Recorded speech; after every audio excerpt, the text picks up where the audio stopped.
Here's the tale of 17 actors whose lives took a dark turn, leading them from the glitz and glamour of Hollywood to the cold, unforgiving confines of prison. These once iconic performers now find themselves trapped in a different kind of reality, one where their own actions have cast them as the antagonists in their own tragic stories. As we delve into the shattered dreams and broken illusions, we witness the haunting transformation of these on-screen heroes into real-life villains, forever marked by their heinous crimes. Join us on a journey through the depths of their shattered lives, where the echoes of their past glories clash with the harsh realities of their present existence behind prison walls. First is the story of a struggling actor named Zach Avery. He wasn't the most famous or talented actor, but he had big dreams. One day, Avery hatched a plan to make a fortune. He became a con man. From 2014 to 2019, Avery convinced hundreds of people, including his close friends and family, to give him lots of money. How did he do it? Well, Avery had a gift for smooth talking and persuasion. He told everyone a thrilling tale about buying the rights to movies that would be shown on big platforms like Netflix and HBO. Sounds exciting, right? The only problem was it was all made up. Avery created a Ponzi scheme, which meant he used new investors' money to pay off old investors. He made them believe they were part of a grand business deal, but it was all just a fantasy. He didn't have any real agreements with Netflix or HBO. It was all smoke and mirrors. But, as they say, the truth always comes out. The law eventually caught up with Avery, and he was sentenced to 20 years in prison. Can you believe it? Not only that, he had to pay back a staggering amount of over $230 million to his victims. So, dear listeners, let this be a lesson to us all. Sometimes people get caught up in their dreams and do the wrong things to achieve them. Avery's story reminds us that honesty is always the best policy. Known for his roles in television series and films, shocked the world when he committed a heinous crime. He has been sentenced to life in prison after pleading guilty to the second-degree murder of his mother, Barbara Waite, in 2020. The 24-year-old actor received his sentence in Vancouver with no eligibility for parole for 14 years, as per the CBC. In the Canadian court system, second-degree murder carries an automatic life sentence. During a June hearing, the court learned the horrifying details of the crime. Grantham fatally shot his 64-year-old mother in the back of the head while she was playing the piano on March 31, 2020. Even more disturbingly, the actor recorded a video in which he confessed to the murder and displayed his mother's lifeless body. But the shocking tale doesn't end there. The day after the killing, Grantham loaded his car with 3 guns, ammunition, 12 Molotov cocktails, and camping supplies, intending to attack Canadian Prime Minister Justin Trudeau. However, he had a change of heart and decided to turn himself in to the Vancouver police instead. Presiding Justice Kathleen Kerr referred to Grantham's decision not to carry out the killing spree as a saving grace. Psychiatric reports presented to the court revealed the actor's expressed desires of self-harm, along with feelings of self-hatred and guilt after the murder. According to the CBC, the court found that Grantham had been battling depression in the months leading up to the murder. They concluded that he killed his mother to spare her from witnessing the violence he had planned. As an aspiring actor in the early 1990s, Skylar Julius seemed poised for success. Growing up as a young kid in the 90s, Skylar had a sparkle in his eye and big dreams of making it in Hollywood. He landed a few bit parts here and there, and it seemed his ship was coming. But behind closed doors, a storm was brewing. After landing a few minor roles on popular shows like Mighty Morphin Power Rangers, it looked like bigger parts may be in his future. But unknown to the public, Skylar was struggling with personal demons that would ultimately lead him down a dark path. Behind closed doors, Skylar struggled with instability, lashing out violently at times while excusing his actions. One can't help but wonder if undiagnosed mental illness contributed to his decline. By 2004, Schuyler had amassed a criminal record and was living on the edges of society.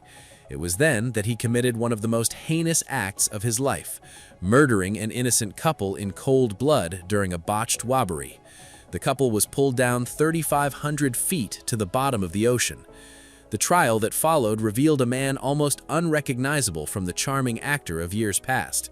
Schuyler seemed detached, making half-hearted attempts to shift blame onto others.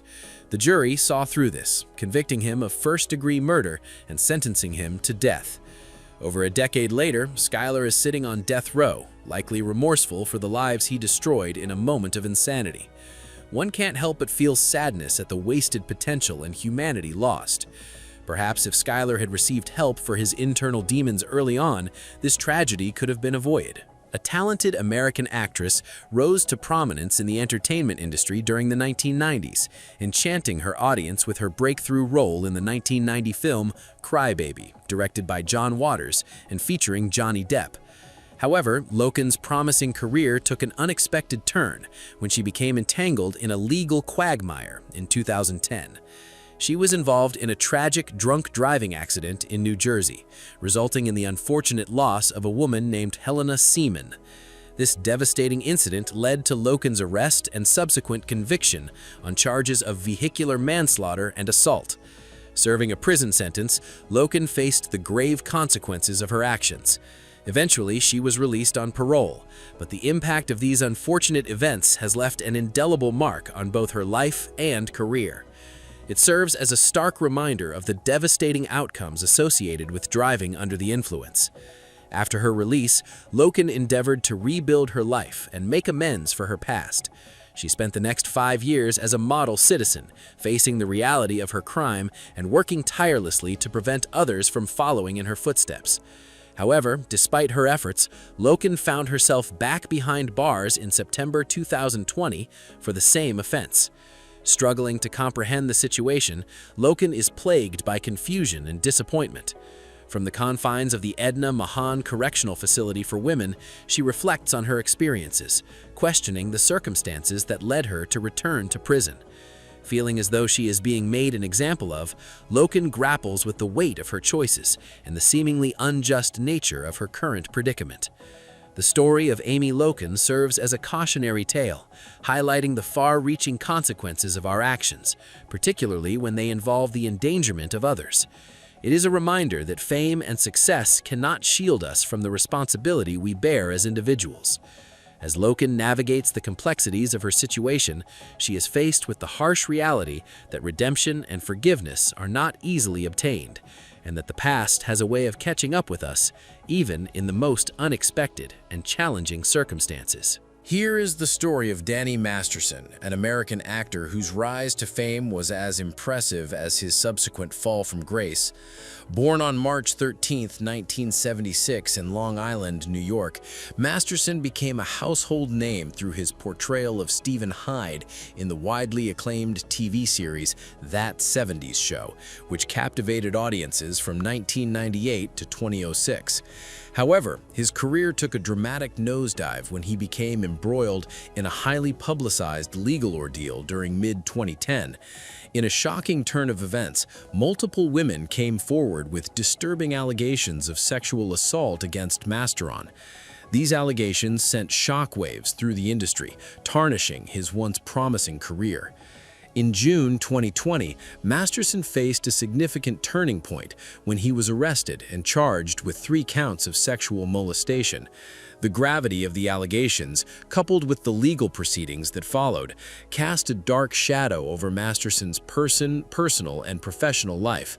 The impact was further intensified when his talent agency severed ties with him, severing his connections to the industry that once embraced him as of 2003. At the age of 47, Danny Masterson's legal situation remains unresolved, leaving a prolonged cloud of uncertainty hanging over him.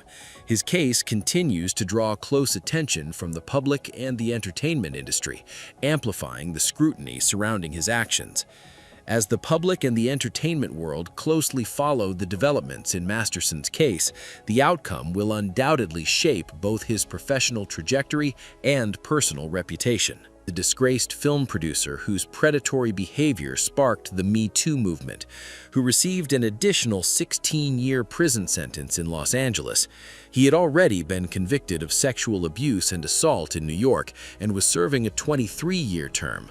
In December 2013, a Los Angeles jury found Weinstein guilty of molesting and sexually assaulting a European model and actor known as Jane Doe. She tearfully described the lasting impact of the attack, stating that the trauma still weighed heavily on her. The sentence could never fully undo the damage.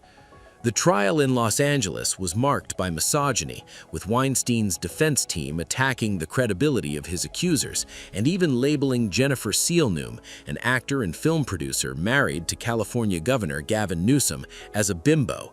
They aimed to undermine the Me Too movement. During the sentencing hearing, Weinstein's defense portrayed him as a frail 70-year-old in poor health and highlighted his contributions to the industry. However, Weinstein maintained his plea of not guilty and refused to admit any wrongdoing. He claimed the rape was a made-up story and pleaded for a lenient sentence. The sentencing brought relief to other women who had accused Weinstein. They expressed a sense of peace knowing that he would likely spend the rest of his life in prison.